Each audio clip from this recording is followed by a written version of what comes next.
Bienvenidos a la segunda sesión. Nos habíamos quedado en la pregunta de participación con la compañera Araceli. No sé si ya esté presente. Compañera Araceli Hernández, ¿ya estás lista? Nos estaba contando su experiencia acerca de la pregunta que se le planteó. Araceli, ¿ya estás presente?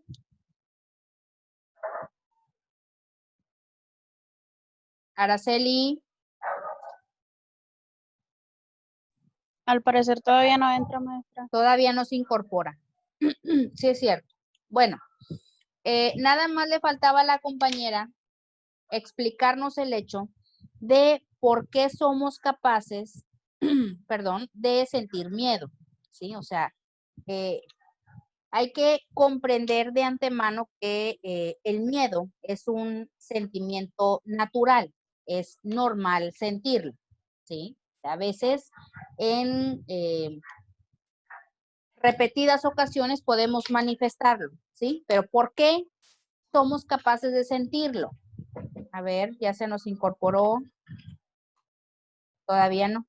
Bueno, ¿por qué somos capaces de sentirlo? Bueno, aquí vamos a complementar la participación de la compañera, porque tomamos al miedo como un mecanismo de defensa. ¿Por qué de defensa? Bueno, porque cuando nosotros nos sentimos en peligro o algo nos hace sentir inseguros, ¿sí? O algo nos está causando dolor, relacionamos este sentir con una emoción negativa. En este caso es el miedo. En cada uno se manifiesta en diferentes grados, ¿sí? Con diferentes actitudes.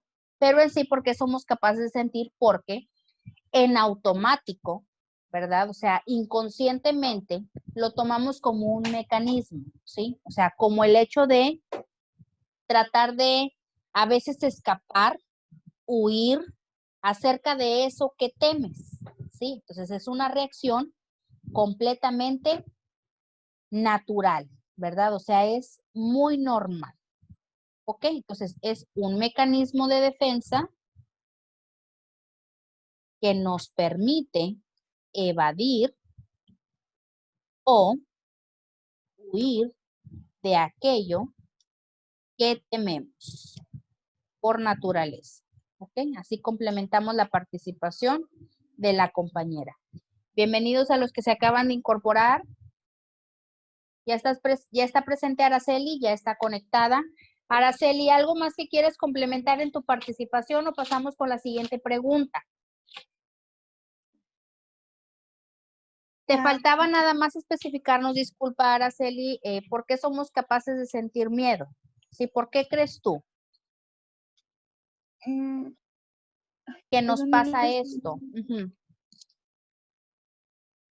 No tengo ni idea.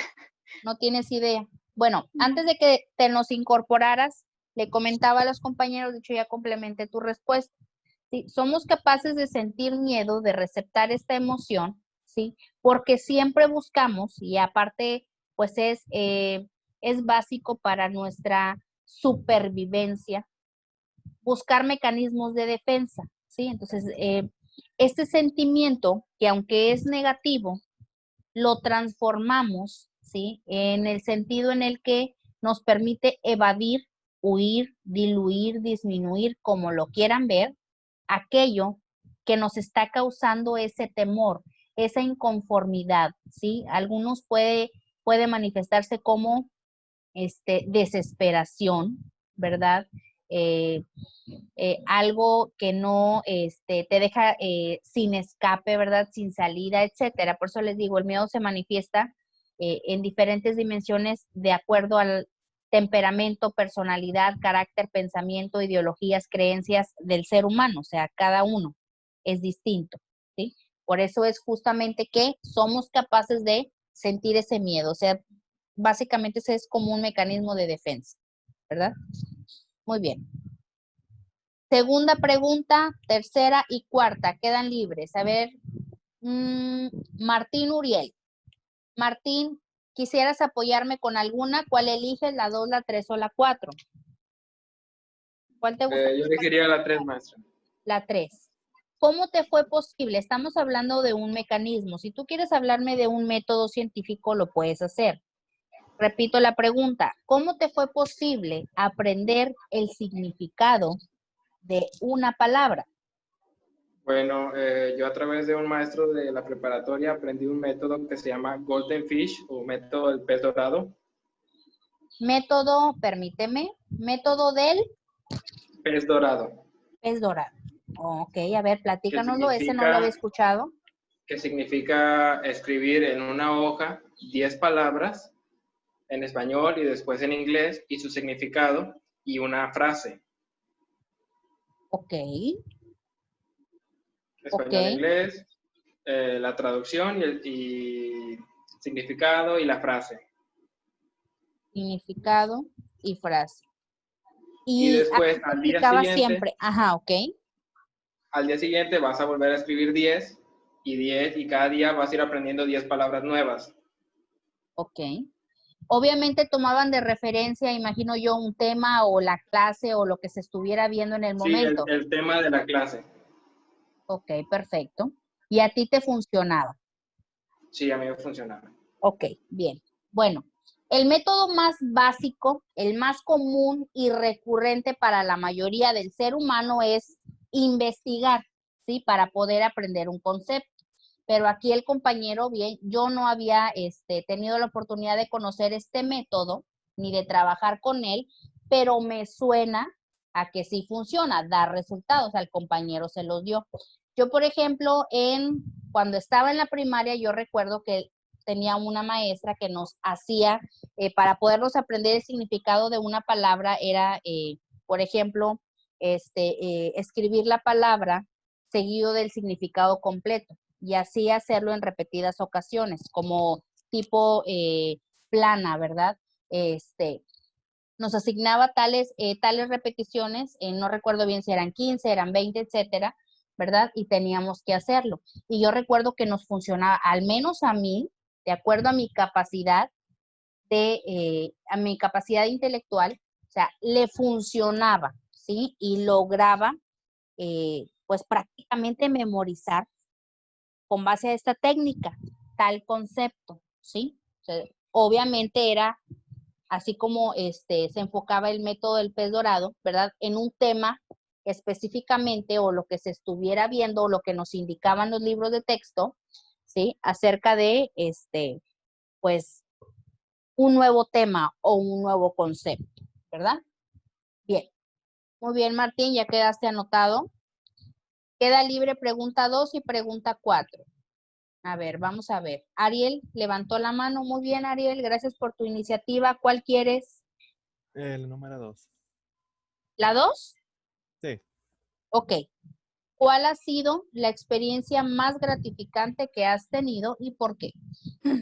En este caso, cuando hubo la oportunidad de pues, ir a conocer la playa, porque realmente nunca la había visto, hace alrededor de 6 años, o sea, en el 2014 fui a conocer la playa allá en las playas de Texas.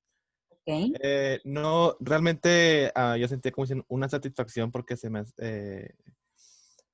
realmente me dio bastante gusto de saber de qué era realmente una playa, porque pues tenía la curiosidad realmente de que toda la cantidad de arena, la cantidad de, pues, lo amplio que puede ser un mar así, que es Ujú. bastante obvio, pero pues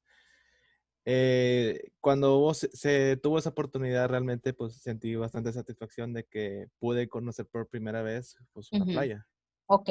Fíjate bien. Este caso, tu caso está interesante. ¿Por qué?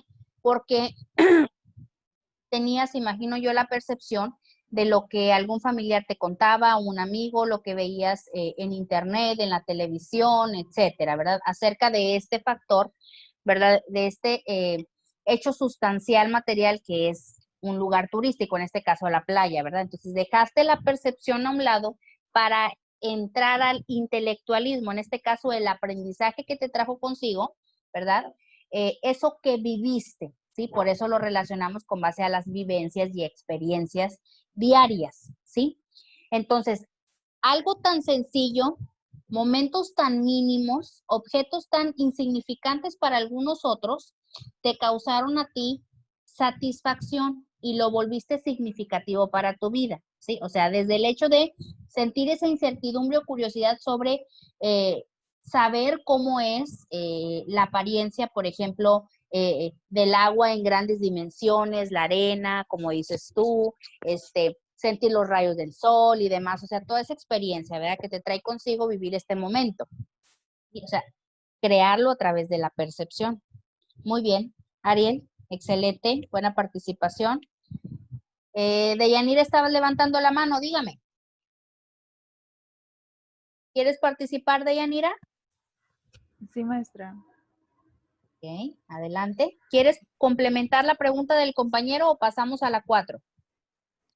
No, la pregunta 4. Ok. Dice, ¿bajo qué método es posible que un educando de segundo grado de primaria sume números de 2 o más cifras? ¿Qué Bueno, piensas tú? yo creo que el método que el maestro puede aplicar para que aprendan es en base de como una cancioncita que diga para que se les quede en la mente, y yo creo que ya después de eso solos van a estar como repitiéndolas, se les viene a la mente, recordando, y sin querer van a estar practicando. A través de la repetición, ¿verdad? Sí. Ritmo y memorización. Muy bien, perfecto.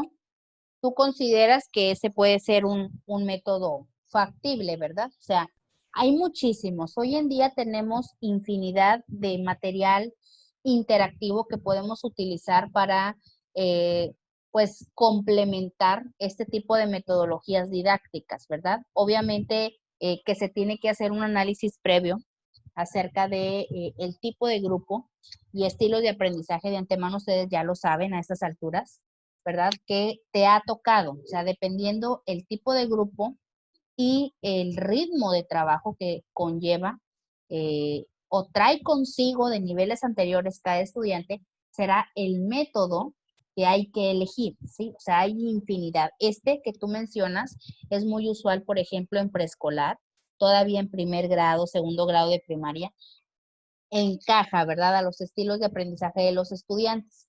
Pero esto es para los estudiantes que son auditivos. Los que son visuales, kinestésicos, ya hay que complementar con algo más. No quiere decir que no podamos aplicar esta metodología o que no les funcione a otros estilos de aprendizaje, pero únicamente hay que complementarlo. O sea, si el alumno es auditivo, perfecto, va a receptar únicamente a través del sonido, el ritmo, el espacio, la música, etcétera, ¿sí? Pero si es visual, probablemente tengas que complementar con un material extra, como por ejemplo,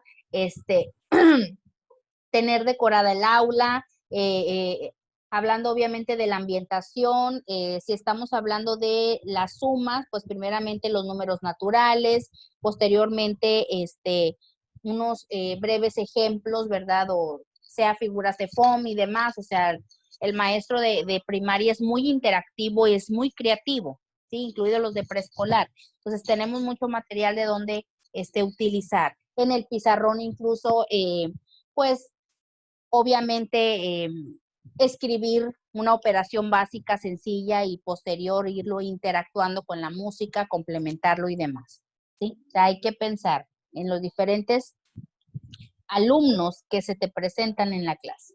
Muy bien, Deyanira, muy buena participación. Gracias.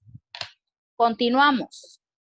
En este apartado terminamos con el tema número 3, ¿verdad? Que hablábamos acerca del enfoque filosófico de Aristóteles. A continuación vamos a comenzar el tema número 4, que es el enfoque filosófico de Descartes, ¿sí? Por mencionar algunos antecedentes históricos. René Descartes fue conocido como el padre de la filosofía moderna, ¿sí? O sea, estamos hablando ya de la época contemporánea.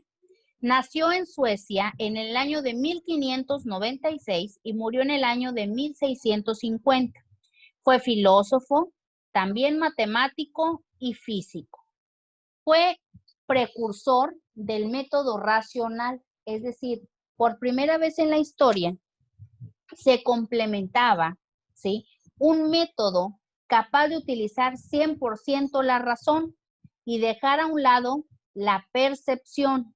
Es decir, o sea, se basaba en lo que la ciencia decía, ¿sí? Y no en lo que podías tú percibir, imaginar, ¿verdad? O creer que ese era el resultado. Dice, se basaba en explicar el razonamiento de las ciencias exactas para tratar de entender lo que ocurría a su alrededor. René Descartes visualizaba las matemáticas en cualquier ámbito de su vida. Decía que era una de las formas para llegar a la solución de las cosas y que estábamos compuestos, ¿sí?, de procedimientos exactos y matemáticos en toda nuestra esencia, aún así sea ser humano, los animales, las cosas, etcétera. Todo era posible calcularlo con base a las matemáticas, ¿sí? O sea, era su enfoque, su punto de vista. Eso nos lleva a la siguiente frase. Daría todo lo que sé por la mitad de lo que ignoro, ¿sí? A ver, ¿quién me falta de participar? Hasta el momento tengo anotado a Ana, Sonia, Araceli, Martín, Ariel y Deyanira. Jonathan, muy bien. Jonathan, ¿qué interpretas en la siguiente frase?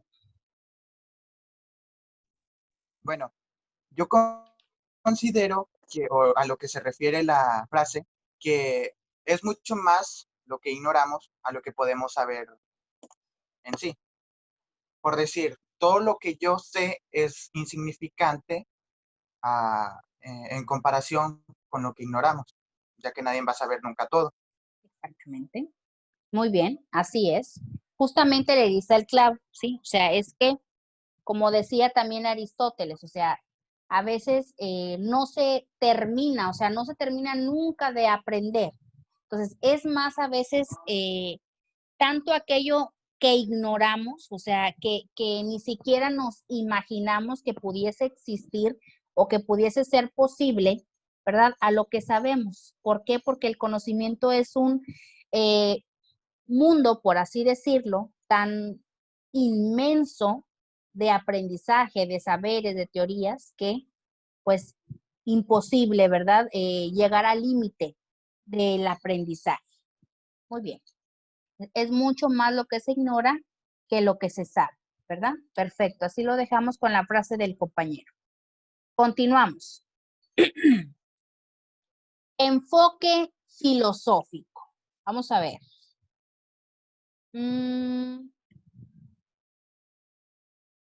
Alguien que no me haya participado. Ya me participaron todos. Dos. Kevin. Kevin no me ha participado. Kevin, ¿me puedes ayudar a leer el enfoque filosófico de Descartes, por favor, para que te lleves tu participación? Kevin, ¿estás ahí?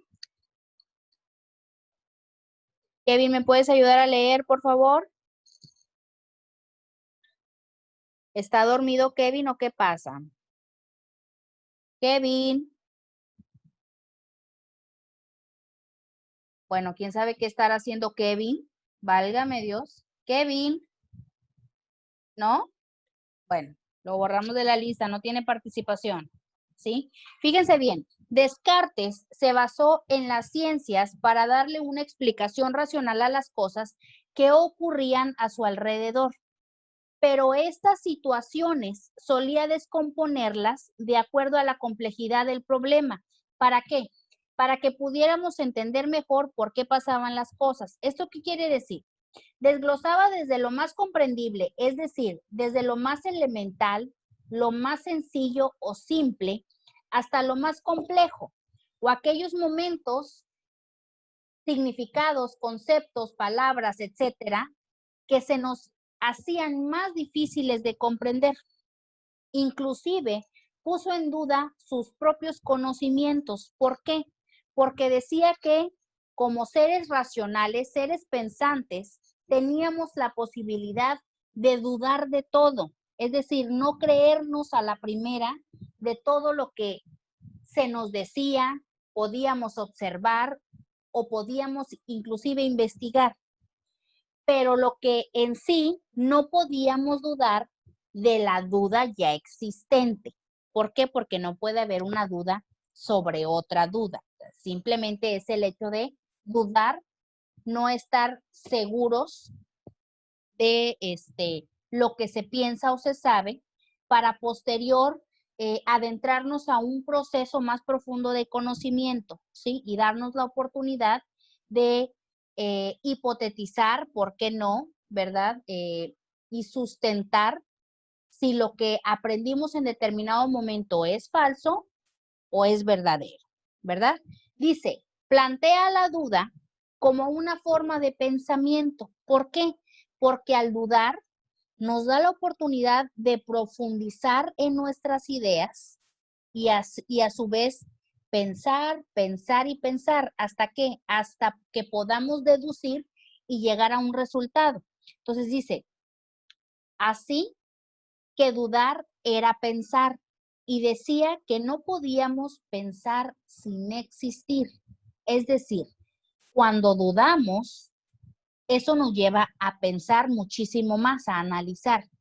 Y mientras pensamos, obtenemos un propósito existencial, en este caso, el único propósito que buscamos todos, que es el simplemente existir, ser alguien en esta vida, ¿verdad? Con los sueños, anhelos, intereses, ideales, metas, propósitos, etcétera, que esto conlleve. Entonces nos dice, se comenzaron a revisar todos los conocimientos que se habían descartado con anterioridad. O sea, Descartes, les digo, llegó a dudar de sus conocimientos por lo mismo, porque decía, siempre debe de haber el mínimo de duda y no confiar en todo al 100%. ¿Por qué? Porque siempre queda una nueva área de oportunidad para complementar eso que en algún momento dudaste. No es malo dudar, ¿sí? No es malo divagar acerca o sobre algo. ¿Por qué? Porque eso nos ayuda a reforzar, ¿sí? Y a complementar nuestras ideas. Entonces, Descartes llegó a la conclusión de que estos pensamientos se clasifican en 3 clases. Primeramente, surgen las ideas innatas, ya lo hemos comentado, creo yo, en varias ocasiones, que vienen de la naturaleza del ser. Desde el momento en que estamos en el vientre de nuestra madre, se van modificando a través del tiempo con los conocimientos adquiridos, sean empíricos o científicos. 2, las ideas adventicias. Estas proceden del exterior, es decir, todas aquellas ideas que nos dan los recursos que nos rodean, ¿sí? Sean materiales, sean físicos, sean económicos, políticos, sociales, educativos, en todos los sentidos. O sea, todo aquello que nos da nuestro entorno y que nos complementa.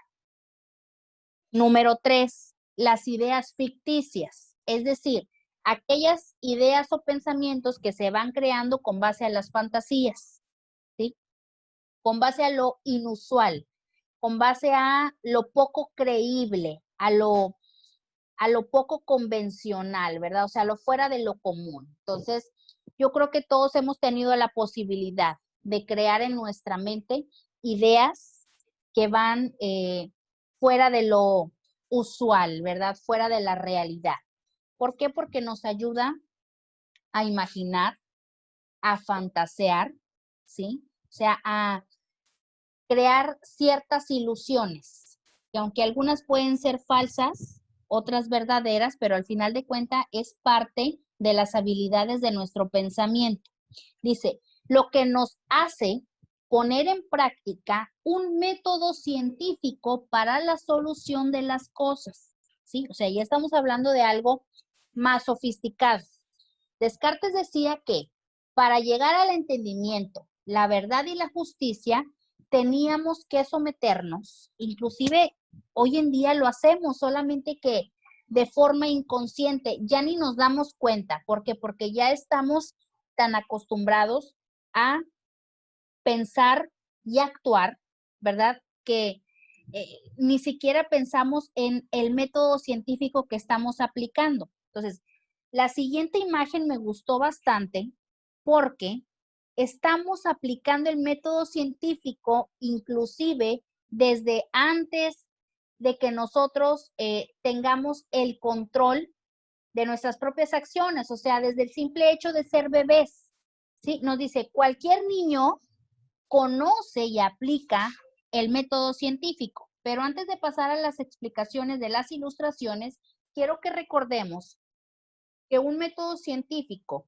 es un proceso adecuado para obtener conocimientos certeros y verdaderos de un determinado tema, ¿sí? Entonces, al aplicar el método científico, tenemos que aplicar un procedimiento y sabemos de antemano que un procedimiento es una serie de pasos. Por eso los tenemos enumerados del 1 al 6. Entonces, el método, ¿sí? Puede definirse como un camino a través del cual podemos alcanzar o llegar a un fin determinado. ¿Para qué? Para obtener resultados. En la primera imagen, fíjense, un niño inconscientemente observa con curiosidad aquello que le rodea. Puede ser un objeto, puede ser un alimento, un animal, una persona, etcétera. Todo aquello que le es posible observar por el simple hecho de curiosear, ¿verdad? ¿Por qué? Porque obviamente desconoce, o sea, no tiene idea del significado, ¿sí? O sea, de lo que eso implica. Paso número 2, o sea, de pasar de la curiosidad, o sea, de iniciar con la incertidumbre o la duda, pasamos a formular hipótesis, ¿sí? Y con base a su entendimiento, en este caso el entendimiento de un bebé, que es por mucho muy básico y actúa de acuerdo a su instinto y sus necesidades, comienzan a formular ciertos pensamientos que le llevan a obtener conocimiento, en este caso básico, acerca de ese objeto, ¿sí? Entonces, comienza a pensar, ¿verdad? O sea, hay que imaginar qué pueda pensar un bebé. O sea, únicamente recepta el color, recepta la forma, la textura, el olor, etcétera. O sea, esa es la hipótesis que él formula, porque no es lo mismo lo que un adulto, perdón, pueda pensar acerca de ese objeto. O sea, podemos diferenciar, es dañino, no es dañino, sabe mal, no sabe mal, etcétera, acerca del olor, acerca de la forma, acerca del color, acerca de, o sea, su aspecto, estructura y demás. O sea, es imposible, ¿sí? Paso número 3. Realizar una experimentación. Sabemos que todo niño, todo bebé, ¿sí? Para poder comprobar lo que se está pensando, todo quieren ingresar a su boca, ¿sí? O sea, a través de esa experiencia, él va a aprender a que ese objeto, ¿verdad? Deba después volverlo a introducir a la boca o no, le agrada, no le agrada, fue lo que él pensaba o no, etcétera. O sea, podemos observar eso por lo regular, ¿verdad? Que todos los niños tienen esa curiosidad por llevarse todo a la boca. ¿Por qué? Porque desconocen lo que eso implica. Número 4, analiza los datos, ¿sí? Y obviamente que para recabar datos, ¿sí? Tenemos que sujetarnos a la experimentación. O sea, es como los resultados que vamos recabando poco a poco. Entonces, al introducirlo a la boca, probablemente podamos percibir en el niño que no le agradó el sabor, que se lastimó la encía, los dientes, fue desagradable, le supo amargo, no sé, infinidad de aspectos que podemos imaginar y lo vemos reflejado en el paso número 5, ¿sí? Cuando se analizan los datos y empiezas a probar el resultado, revelas el descubrimiento y vemos ahí una actitud negativa, ¿verdad? De dolor, de insatisfacción del bebé, ¿verdad? Inclusive puede ser de enojo, una rabieta, llanto, etcétera, donde no fue lo que él se esperaba. Probablemente le supo mal, como les dije anteriormente, se lastimó, etcétera. Simplemente no le agradó, ¿verdad? ¿Para qué? Para pasar al último paso, que es compartir los resultados, ¿sí? Entonces, darle, por ejemplo, a otro niño que esté a un lado de él y que el otro niño tenga la misma incertidumbre o curiosidad que en el principio él tuvo y pueda adentrarse a la experimentación, ¿verdad? ¿Para qué? Para obtener una sensación, ¿sí? O sea, se puede manifestar de ese modo. O sea, es justamente nosotros también, cuando ya somos adultos, que decidimos compartir nuestro conocimiento, ¿sí? O sea, y bueno, a quien se le comparte, esa persona decidirá si le conviene o no le conviene lo que está aprendiendo de otras personas, ¿sí? Es justamente una básica explicación de la aplicación del método científico, ¿sí? Inclusive desde la etapa de la niñez. Por eso les digo,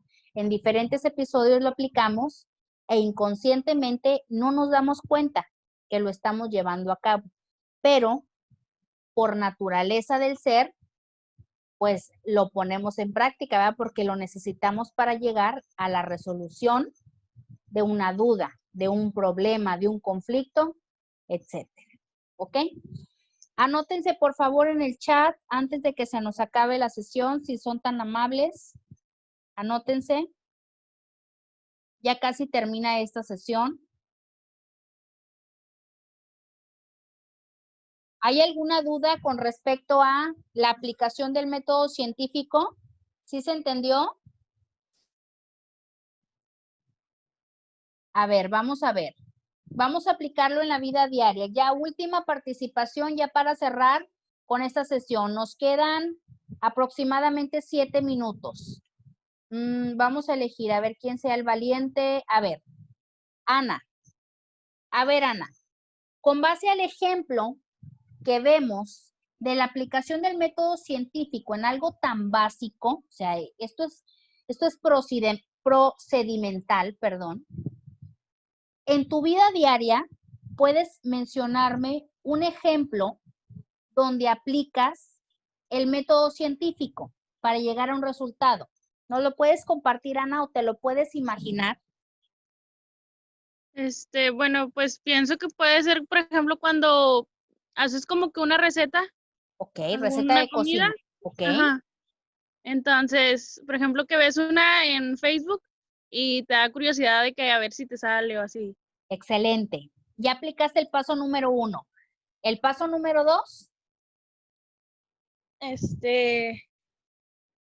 Pues ya analizas si lo puedes hacer, si tienes las cosas necesarias. los ingredientes. Muy bien. O sea, estás hipotetizando, estás pensando, suponiendo, ¿verdad? ¿Por qué? Porque tengo a mi alcance lo necesario. Perfecto. Número 2.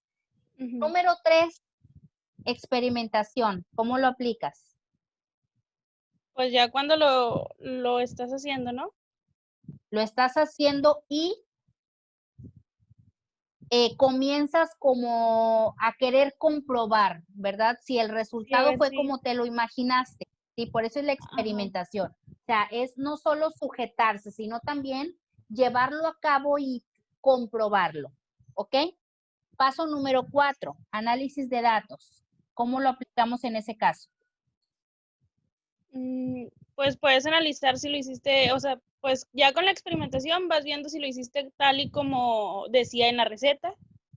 Exactamente, vas recabando datos. En este caso, los datos serán inconscientemente de, si no te salió como resultaste, como tú querías, perdón, en el paso número 3, bueno, probablemente me pude haber saltado un paso, probablemente pude haber ignorado un ingrediente que no agregué, o simplemente salió como yo quería, como me lo imaginaba, ¿verdad?